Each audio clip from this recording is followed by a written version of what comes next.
गुरुर्ब्रह्मा गुरुर्विष्णु गुरुर्देवो महेश्वरा गुरु साक्षात् परब्रह्म तस्मै श्री गुरवे नमः। ओम श्री गणेशाय नमः। नमस्कार, आपका हृदयपूर्वक अभिवादन। हमारे मन एवं चित्त को शुद्ध करने के लिए शास्त्रीय मूर्ति पूजा भारतीय संस्कृति एवं ऋषियों द्वारा दिया गया एक अमोघ शस्त्र है, लेकिन आज इसकी सही समझ न होने के कारण यह विद्या बहुत ही दयनीय स्थिति में जा चुकी है।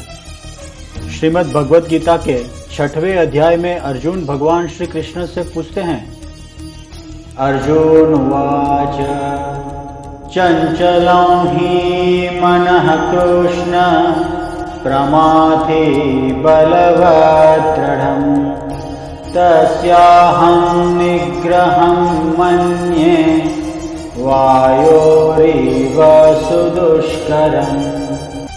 श्रीमद् भगवद गीता के 6ठे अध्याय के इस 34वें श्लोक का अर्थ कुछ इस प्रकार से होता है।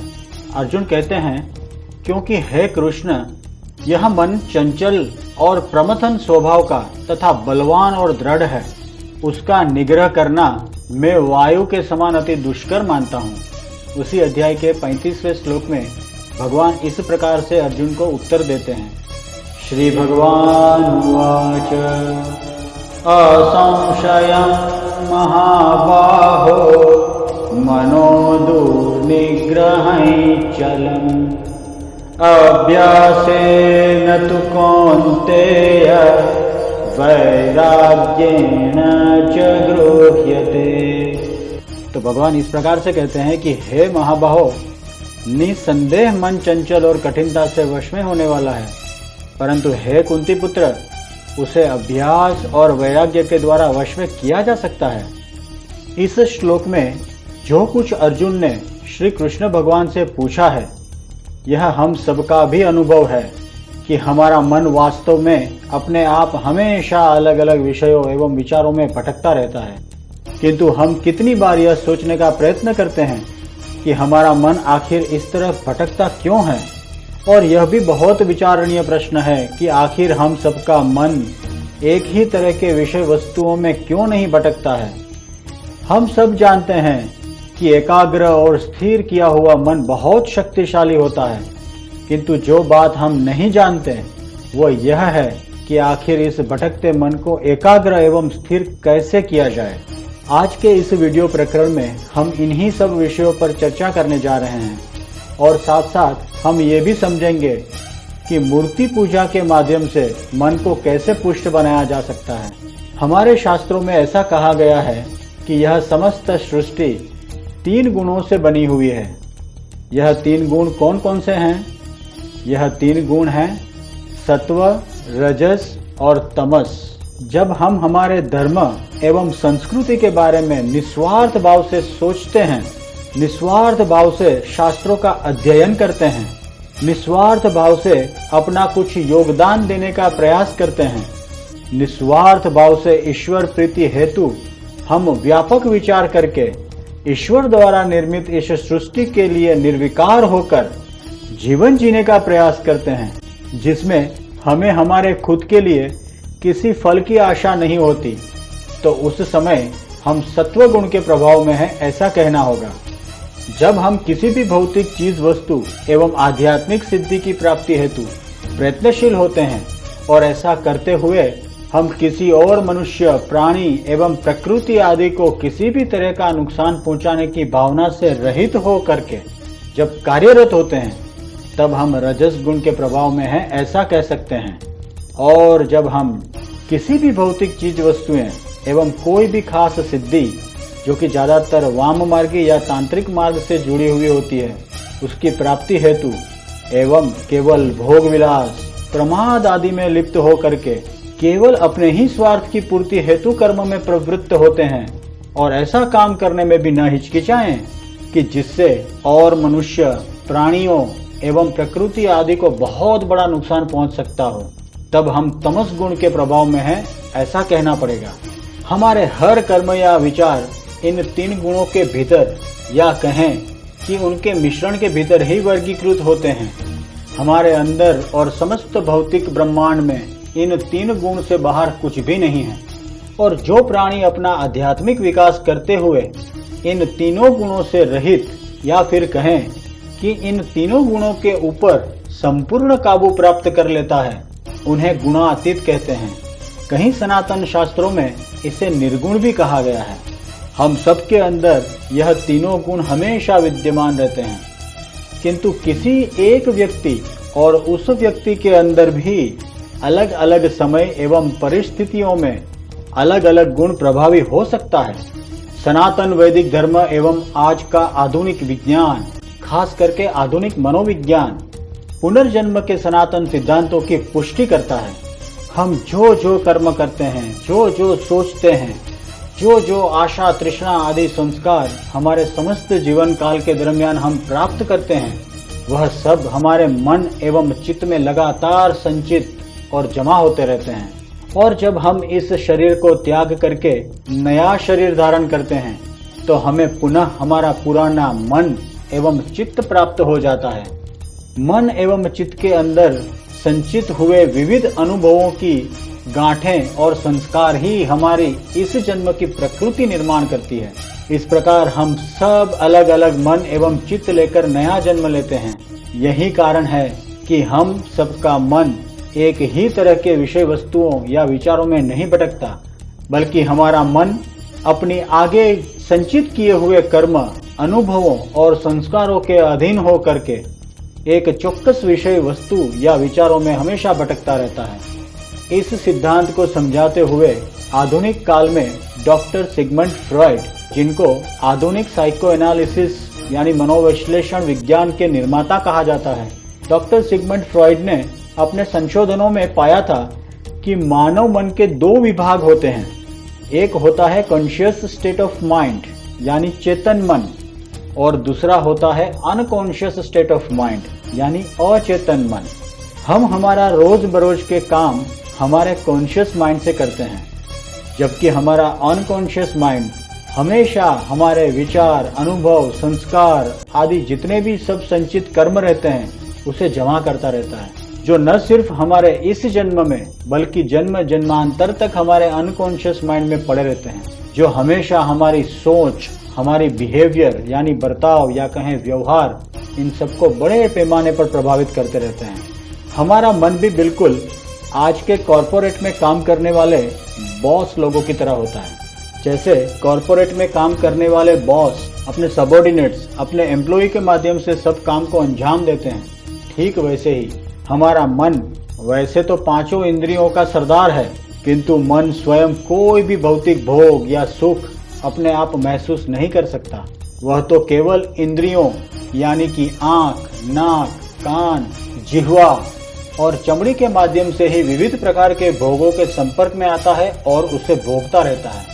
मन के बारे में दूसरी एक विशेष बात जानना आवश्यक है, वह यह है कि हमारे मन की भोगों को भोगने की जो भूख है, वो महाबली पांडव भीमसेन से भी करोड़ों गुना ज्यादा होती है।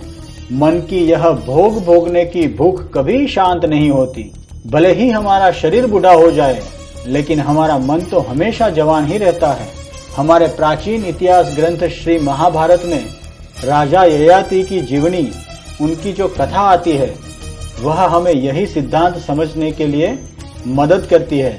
तो मन की यह कभी पूरी न होने वाली भूख ही है, जिससे कि हमारा मन उसके संचित गुण एवं संस्कारों के आधार पर अलग अलग विषय वस्तु एवं विचारों में हमेशा भटकाता रहता है। हमारे शास्त्र एवं पुराण आदि ग्रंथों में जो जो महान चरित्र वर्णित किए गए हैं, चाहे वो नचिकेता हो या फिर ध्रुव, प्रहलाद, हनुमान और भगवान के जितने भी अवतार हैं, अगर हम उनके चरित्रों का विश्लेषण करें तो इन सबको इतना महान बनाने वाला जो प्रमुख कारण हमें जानने को मिलेगा, वह है उनका एकाग्र किया हुआ मन। आप स्वयं ने भी बहुत बार यह अनुभव किया होगा कि आप कोई अपनी पसंद का खाना खा रहे हैं या फिर अपनी कोई पसंदीदा जगह पर घूमने भी गए हैं, लेकिन यदि आपका मन कहीं और भटक रहा है, यदि आपका मन कोई और विचारों से घिरा हुआ है, यदि तो आपका मन चिंतित या तो व्यग्र हो रहा है, तो आप न ही अपने पसंदीदा खाने का स्वाद ले पाएंगे और न ही अपनी पसंदीदा जगह पर घूम के ठीक ठीक आनंद ही प्राप्त कर पाएंगे। जब इस तरह के सामान्य भौतिक आनंद की प्राप्ति करने के लिए भी आपको अपने मन को काबू में करना जरूरी है, तो इससे यह तो सिद्ध होता ही है कि मन से ही आनंद है और मन से ही हमें दुख की प्राप्ति होती है, और मन को काबू में करके ही हम दुख से मुक्ति और सुख की प्राप्ति कर सकते हैं। और यदि हमें कोई अध्यात्म में महान कार्य करना होगा, तो भी सबसे पहले हमें हमारे मन को ही काबू में करना होगा। इसीलिए तो उपनिषद में कहा गया है कि मन एवं मनुष्याणाम कारणं बंध मोक्षयोः बंधाय विषया संगो मुक्त्यै निर्विषयं मनः। इसका अर्थ इस प्रकार से है कि मन ही मनुष्य के बंधन और मोक्ष का भी कारण है। इंद्रिय विषयों में लीन मन बंधन का कारण बनता है और विषयों से विरक्त मन मोक्ष का कारण बनता है। मानव मन को काबू में करने और उसे पुष्ट बनाने के लिए ही महर्षि पतंजलि ने योग सूत्र नाम के पूरे शास्त्र की रचना करी थी।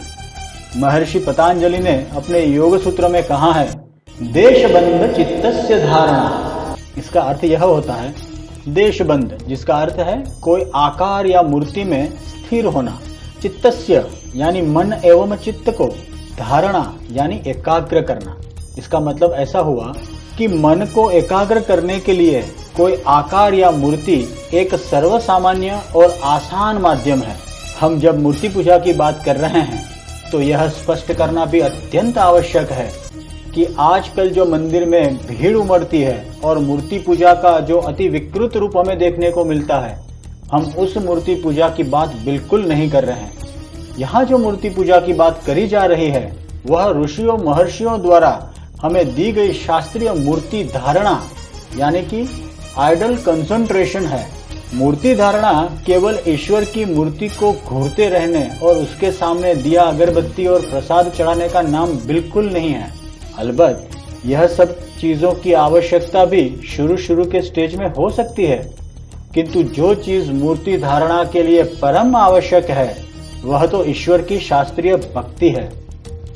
ईश्वर की शास्त्रीय भक्ति क्या होती है, यह हमें समझाने हेतु तो योगीराज भगवान श्री कृष्ण ने श्रीमद् भगवत गीता का पूरा 12वां अध्याय इसी भक्ति योग के ऊपर कहा है, किंतु उसे अगर बहुत ही संक्षिप्त में कहना हो तो कुछ इस श्लोक के द्वारा समझा जा सकता है।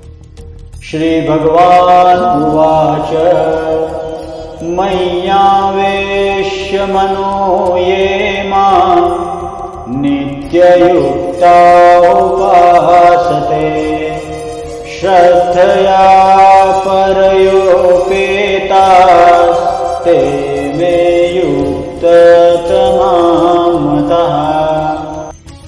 श्रीमद् भगवत गीता के 12वें अध्याय के इस दूसरे श्लोक का अर्थ कुछ इस प्रकार है।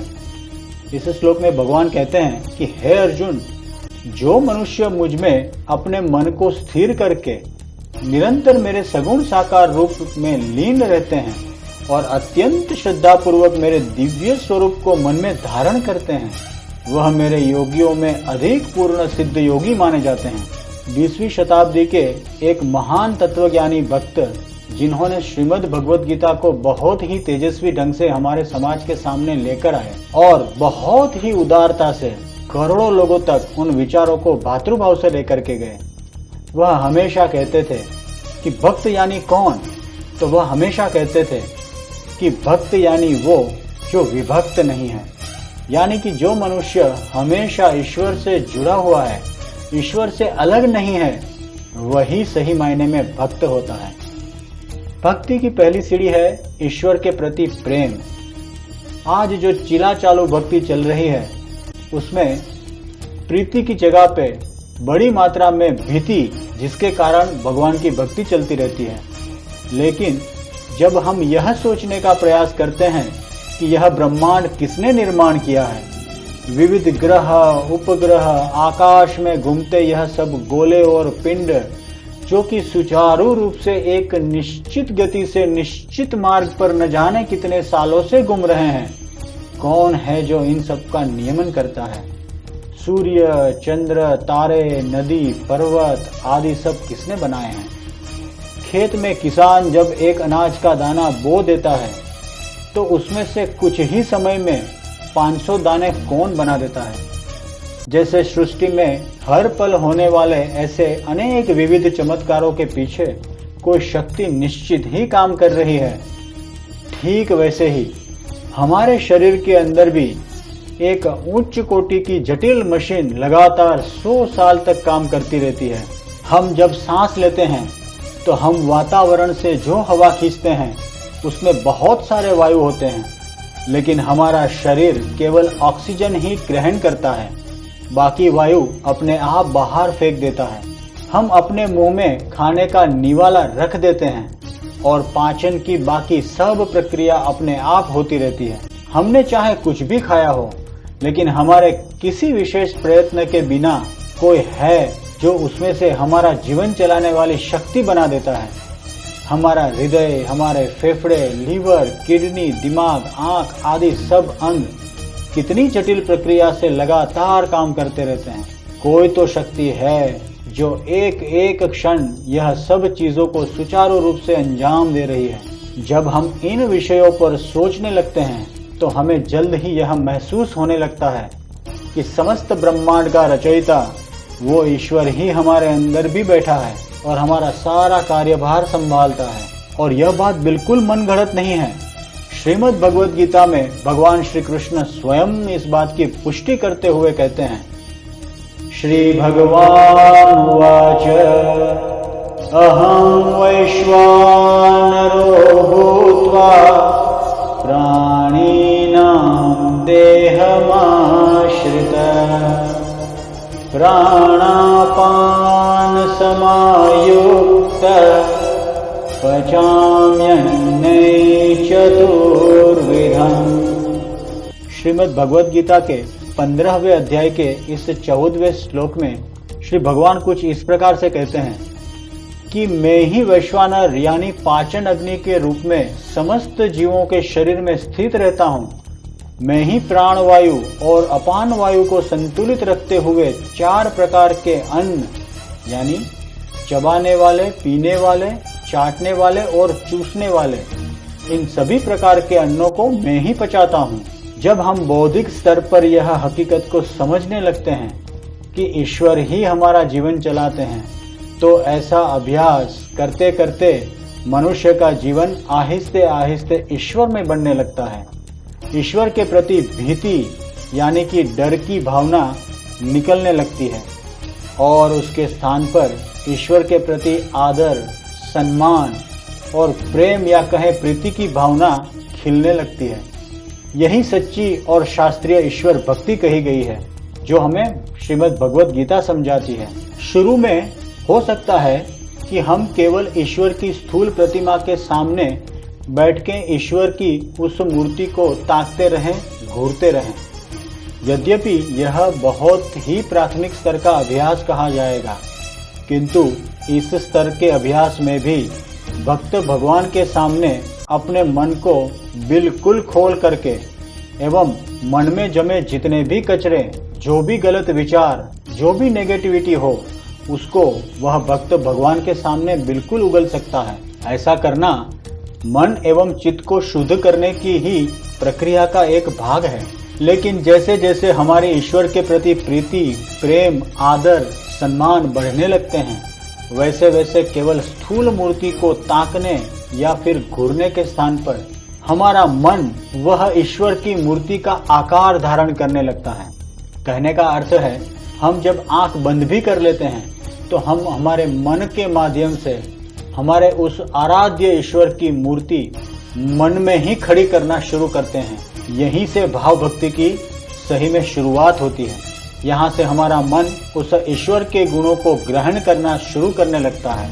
मन के अंदर का पुराना कचरा जो हम जन्म जन्मांतर से लेकर चले आ रहे थे, वह खाली होने लगता है। हमारा मन एवं चित्त शुद्ध होने लगता है। वह ईश्वर के विचार, ईश्वर के गुण, ईश्वर के प्रति प्रेम, ईश्वर के प्रति आदर, ईश्वर के प्रति सम्मान से भरने लगता है। और यही अभ्यास शास्त्रीय मूर्ति पूजा का आधार है। मित्रों, हम आगे भी शास्त्रीय मूर्ति पूजा के विषय के ऊपर और भी बहुत सारी ज्ञानवर्धक माहिती लेकर के ऐसे ही रोचक वीडियो के माध्यम से आपके सामने उपस्थित होते रहेंगे। अगर आपको यह माहिती ज्ञानवर्धक लगती है तो आप इसे अपने सब सगे संबंधी मित्रों और अन्य सभी जान पहचान के लोगों के साथ अवश्य शेयर करें और उन्हें भी सनातन वैदिक धर्म एवं सनातन वैदिक परंपराओं को ठीक ठीक समझने के लिए उत्साहित व प्रोत्साहित करें एवं सनातन परंपराओं के पुनः प्रसार एवं प्रचार हेतु उन्हें उत्साहित करें। ईश्वर हमारा मार्गदर्शन करें। ओम नमः शिवाय। असतो मा सद्गमय तमसो मा ज्योतिर्गमय मृत्योर्मामृतंगमय यदेह तदमुत्र यदमुत्र तदन्विह मृत्युः समृत्युमाप्नोति य इह नामेव पश्यति।